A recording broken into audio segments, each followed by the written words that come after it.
Et veig com neguitosa. Què et passa? Doncs que això de semestre cada cop és més complicat, noi. Estic esperant aviam si m'envien un missatge per saber si tinc feina aquest any. Un missatge? Què t'envien, un WhatsApp?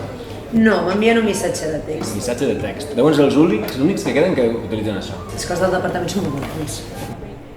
Mira, de fet, són més de les 12. Aquest any no tinc una vacant d'interina, segur. Què passa? No treballaràs aquest any? No, que m'he quedat sense vacant. Llavors, pot ser que em donin una substitució de tot l'any, però com a substituta. I això vol dir que entro a treballar com els nens i nenes, el mateix dia que comencen les classes.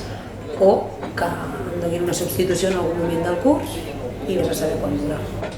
I després parlen que si d'excel·lència educativa, que si informe PISA... Quines ous que tenen, de veritat. A més, les substitutes no cobrem els mesos d'estiu, perquè se'ns acaba el contracte el 30 de juny. Què vol dir? Que us envien a l'atur? Sí.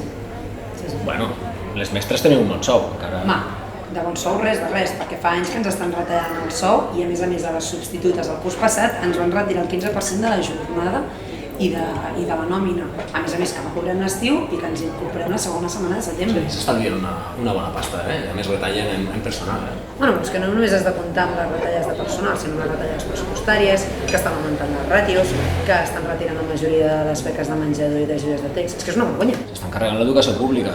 Què passa, que la gent no se'n sent?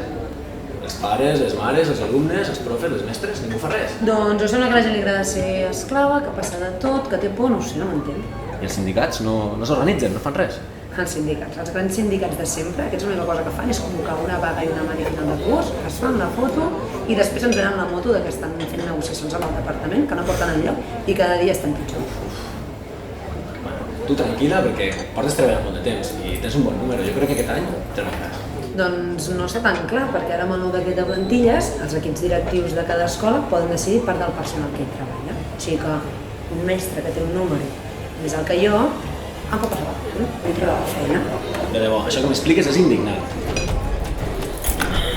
Hem de dir prou i els hem de plantar cara.